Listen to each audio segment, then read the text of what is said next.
Hello student, आज हम लोग स्टार्ट कर रहे हैं dissolution of partnership, chapter number 6, Maharashtra state board. Dissolution of partnership. तो डिसोल्यूशन ऑफ पार्टनरशिप, डिसोल्यूशन का मतलब क्या होता है? डिसोल्यूशन का मतलब होता है मीन्स वाइंड अप और क्लोज डाउन। देखो यहां पे डिसोल्यूशन का मतलब होता है वाइंड अप और क्लोज डाउन। जब भी कोई बिजनेस हम लोग बंद कर देते हैं, वाइंड अप कर देते हैं, किसी रीजन से हमारा धंधा बंद हो जाता है, तो उस केस में जो अकाउंटिंग प्रिंसिपल फॉलो किया जाता है, जो अकाउंटिंग सिस्टम फॉलो किया जाता है, उसको बोला जाता है dissolution. When a business relation among the partnership firms comes to an end is known as dissolution of partnership. अब डिसोल्यूशन ऑफ पार्टनरशिप या बिजनेस क्लोज डाउन होने के रीजन क्या क्या होते हैं, क्या क्या रीजन रहेंगे?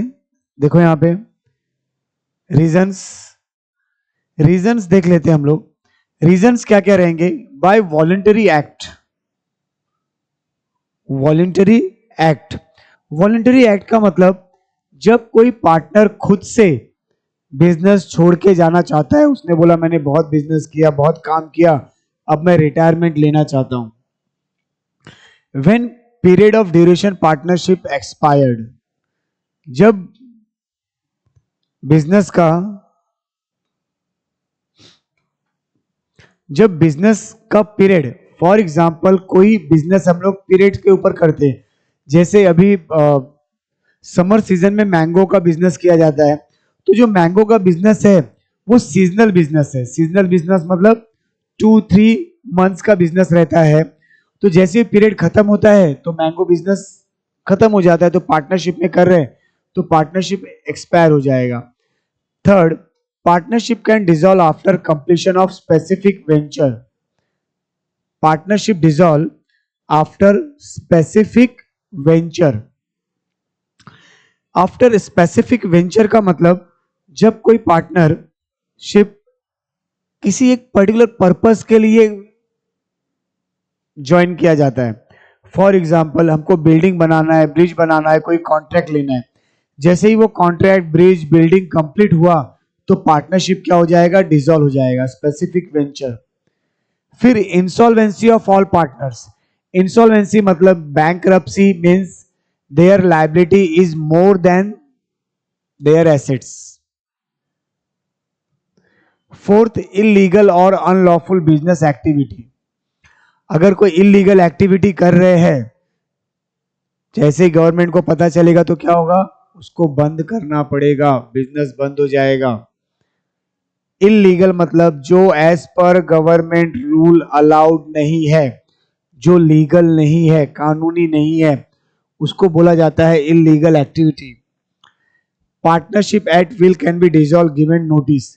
अगर कोई अपनी इच्छा से बिजनेस छोड़ना चाहता है तो उसको 14 डेज का नोटिस देना पड़ता है। अब डिसोल्यूशन बोलेंगे सर, डिसोल्यूशन में जर्नल एंट्री आता है कि लेजर अकाउंट? तो इसमें दोनों आता है, जर्नल एंट्री भी आता है और लेजर अकाउंट भी आता है। लेजर अकाउंट बच्चों को इजी लगता है, जर्नल एंट्री पहले से दिमाग में नहीं बैठता है, लेकिन दोनों इजी है। अब इसमें कौन कौन से अकाउंट हमको प्रिपेयर करने पड़ते हैं? तो इसमें अकाउंट्स जो प्रिपेयर करने पड़ते हैं वो हमको देखो, इसमें अकाउंट्स हमको जो प्रिपेयर करने पड़ेंगे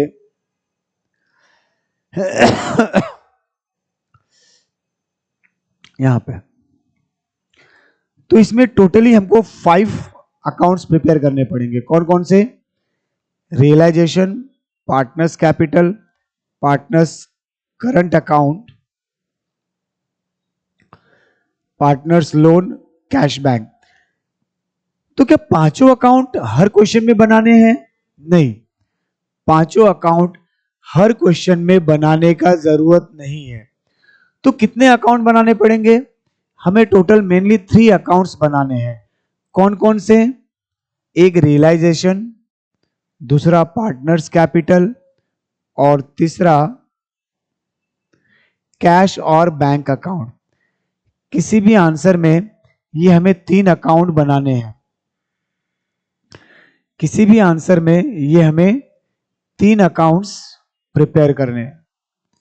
ठीक है, अब ये 3 अकाउंट जब हम लोग प्रिपेयर करेंगे तो बोलेंगे ये 2 अकाउंट्स क्यों दिए? देखो वहां पे दिया है word if capital method is fix. अगर फिक्स कैपिटल मेथड रहेगा तब ये बनाना है। पार्टनर्स लोन इफ नेसेसरी, अगर उसकी जरूरत है तो बनाना है। तो हमें ध्यान में रखना है टोटली हमें कितने अकाउंट्स बनाने हैं? 3। कौन कौन से? रियलाइजेशन, पार्टनर्स कैपिटल, कैश और बैंक। अब जर्नल एंट्री देखते हैं हम लोग। तो जर्नल एंट्री, सबसे पहले जो जर्नल एंट्री आती है वो ट्रांसफर की आती है। अब यहां पे डिटेल दिया है, realisation, partners capital, current, cash, bank. Transfer stage में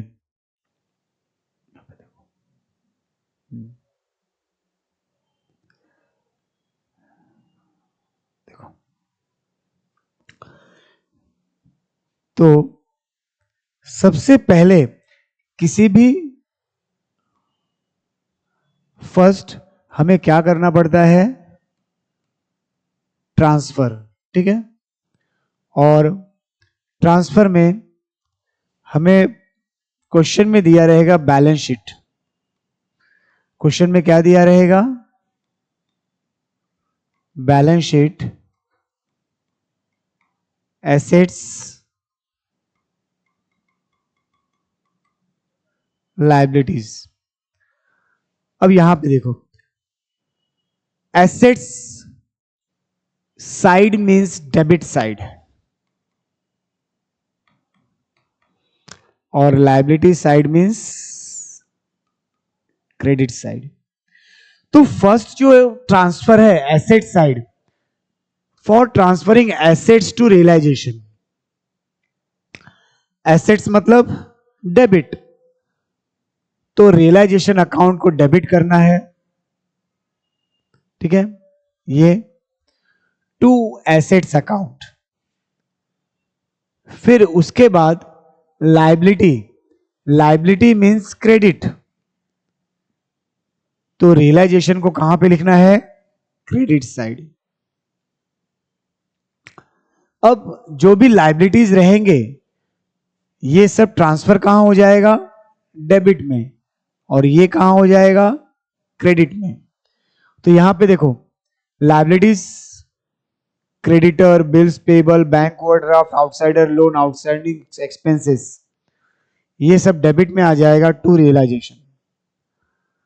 अब हमें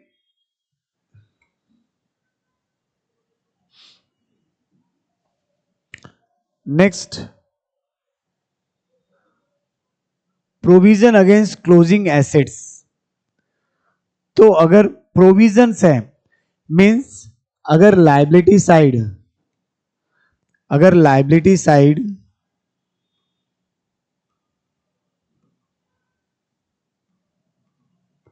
लायबिलिटी साइड कोई भी रिजर्व वगैरह है तो वो सब पहले का कोई भी प्रोविजन रहेगा।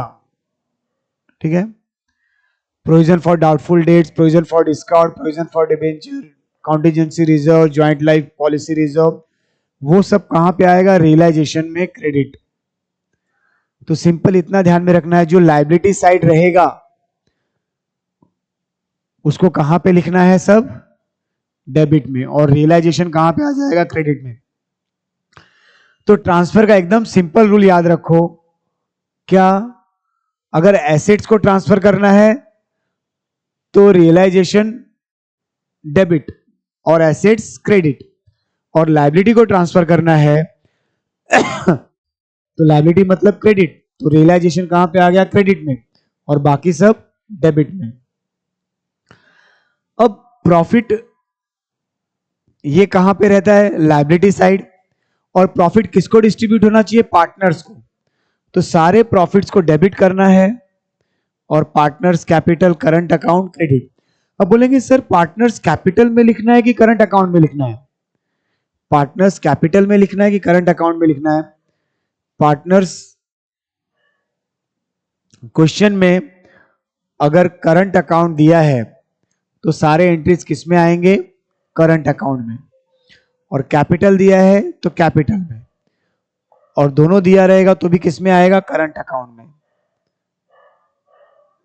Next, form transfer of accumulated loss.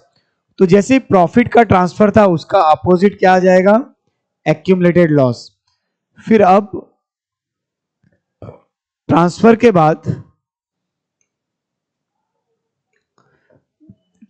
बाद नेक्स्ट स्टेज आ जाएगा रियलाइजेशन और डिस्पोजल स्टेज। बोलेंगे सर रियलाइजेशन और डिस्पोजल स्टेज क्या होता है? जहां पे एसेट्स को सेल किया जाता है, जहां पे एसेट्स को बेचा जाता है और लायबिलिटी को पे किया जाता है। एसेट्स को बेचा जाएगा और लायबिलिटी को क्या किया जाएगा? पेमेंट किया जाएगा। तो जब एसेट्स को बेचेंगे हम लोग तो हमारे पास पैसे आएंगे। यहां पे देखो, if the assets are sold for cash, cash bank account to realisation, cash bank account to realisation. फिर अगर पार्टनर्स लेके जा रहा है, अगर पार्टनर्स लेके जा रहा है तो कैश बैंक की जगह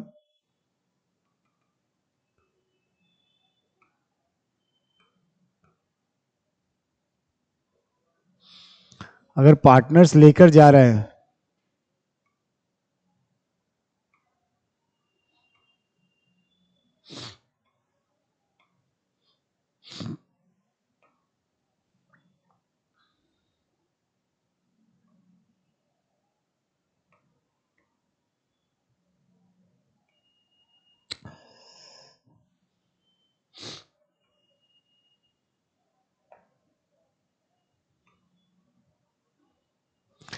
अगर पार्टनर्स लेकर जा रहा है तो यहां पे देखो,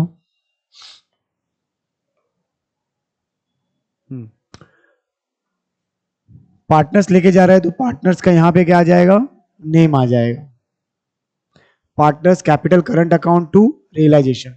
इसी तरीके से लायबिलिटी का जब हम लोग पेमेंट करेंगे तो क्या होगा? रियलाइजेशन टू कैश बैंक, पैसे पे कर रहे हैं हम लोग। और अगर पार्टनर लेकर जाएगा तो कैश बैंक की जगह क्या हो जाएगा? पार्टनर्स का नेम आ जाएगा। फिर एसेट्स लायबिलिटी क्लियर होने के बाद हमें डिसोल्यूशन एक्सपेंसेस पे करना रहता है। डिसोल्यूशन एक्सपेंसेस जब हम लोग पे करेंगे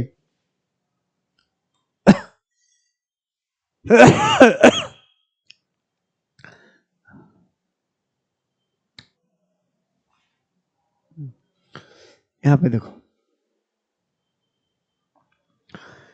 for payment of realisation expenses, payment of realisation expenses, realisation to bank. जब भी पेमेंट करेंगे तो बैंक अकाउंट क्रेडिट में आएगा।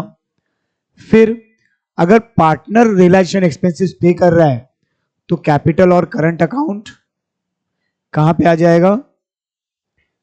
कैश बैंक के प्लेस पे, इसकी जगह पे ये आ जाएगा। अगर पार्टनर्स को कमीशन दिया जा रहा है, देखो जो भी चीज पार्टनर्स को मिलेगी वो पार्टनर्स के क्रेडिट में जाएगा, तो वहां पे पार्टनर्स कैपिटल क्या हो जाएगा? क्रेडिट हो जाएगा। वहां पे क्या हो जाएगा? पार्टनर्स कैपिटल क्या हो जाएगा? क्रेडिट।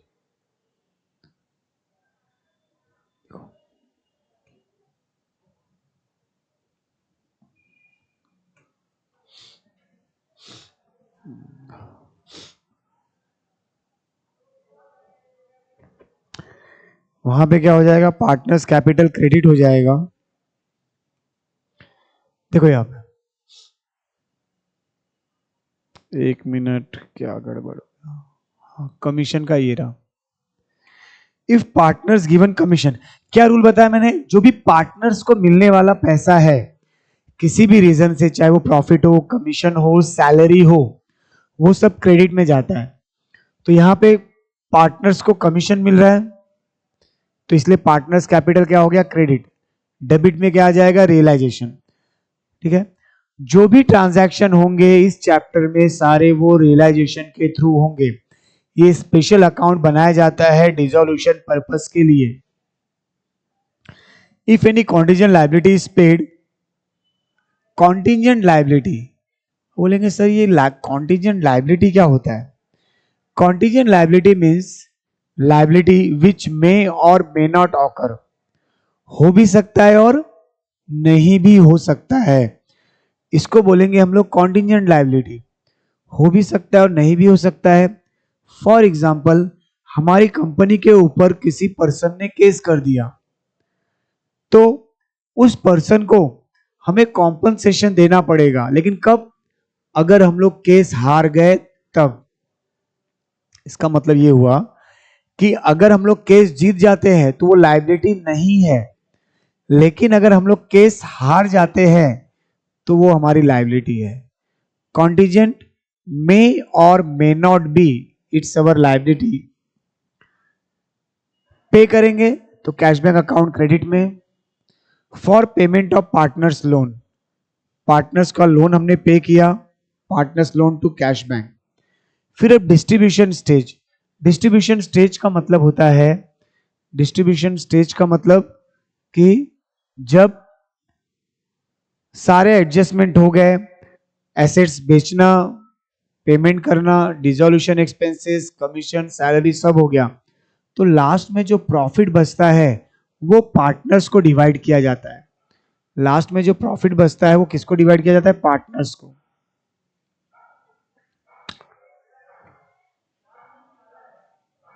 वो पार्टनर्स को डिवाइड किया जाता है।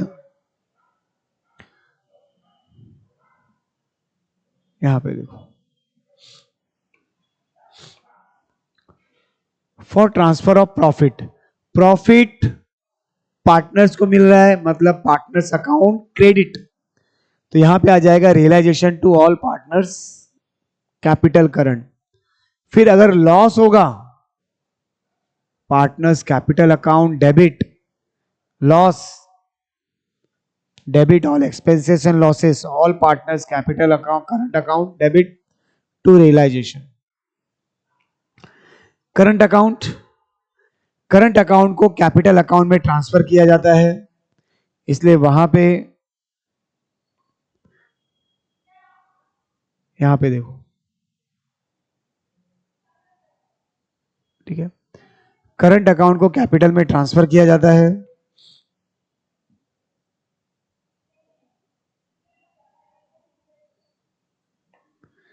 करंट अकाउंट को कैपिटल अकाउंट में ट्रांसफर किया जाता है। तो भी यहां पे जनरल एंट्री में इतना ध्यान नहीं देना, लेजर में अपने आप हो जाएगा। करंट अकाउंट के जिस साइड बैलेंस आएगा वहां पे कैपिटल लिख देंगे, डेबिट में तो डेबिट में, क्रेडिट में तो क्रेडिट में। उसी तरीके से कैपिटल अकाउंट का जो भी डिफरेंस रहेगा, कैपिटल अकाउंट का जो भी डिफरेंस रहेगा, कैपिटल अकाउंट का जो भी डिफरेंस रहेगा वो सब किस में जाएगा? कैश बैंक में। वो सब किस में जाएगा? कैश बैंक में। ठीक है, तो यहां पे हमारा जनरल एंट्री का पार्ट कंप्लीट होता है।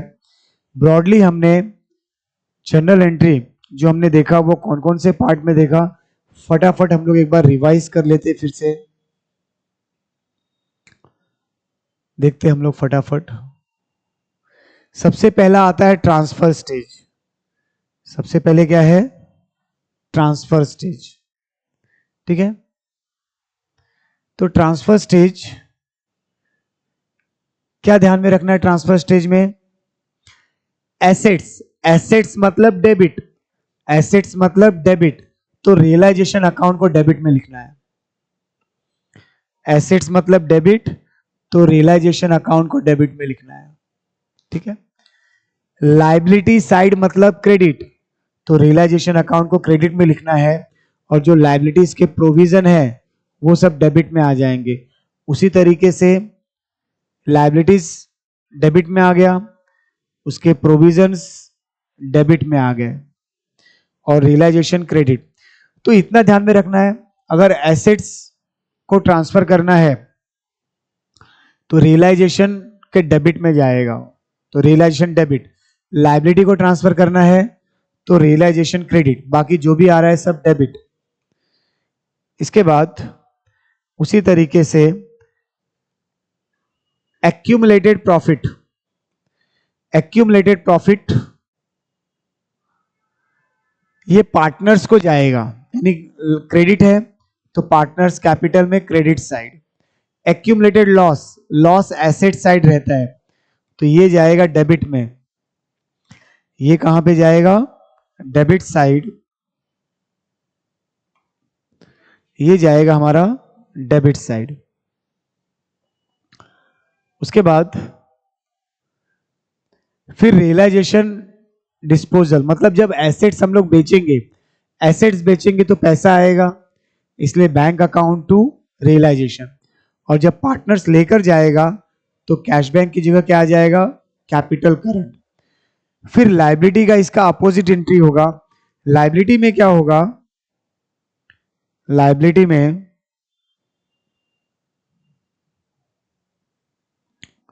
एक मिनट, कहां गया? हाँ, लायबिलिटी में देखो, लायबिलिटी को पे करेंगे कैश बैंक क्रेडिट, अगर पार्टनर लेके जाएगा तो पार्टनर्स का नाम आ जाएगा। हमेशा दो दो एंट्रीज को एक एक साथ कंसर्न करके लिखना है, समझना है। पेमेंट ऑफ रियलाइजेशन एक्सपेंसेस, पे कर रहे हैं तो realisation credit, realisation debit to bank, bank credit में आ गया। और पार्टनर्स बॉन्ड करेगा तो पार्टनर्स का नेम आ जाएगा इसके पीछे। नेक्स्ट,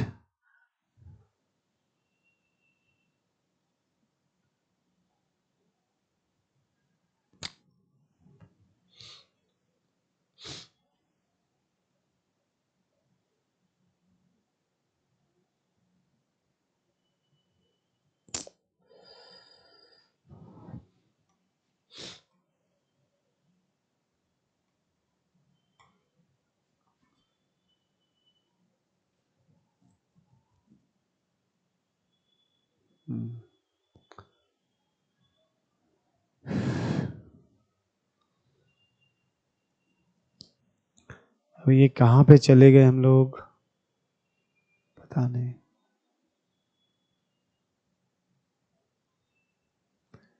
ये कुछ अलग ही पेज आ गया।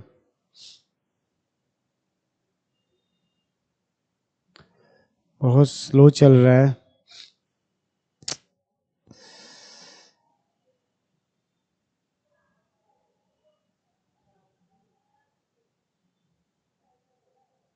ठीक है,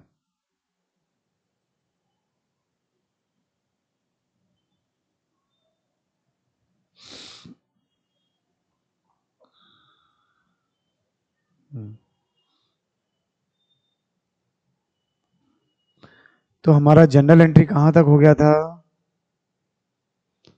हमारा हो गया था transfer, dissolution expenses paid, realisation disposal हो गया था। ठीक है,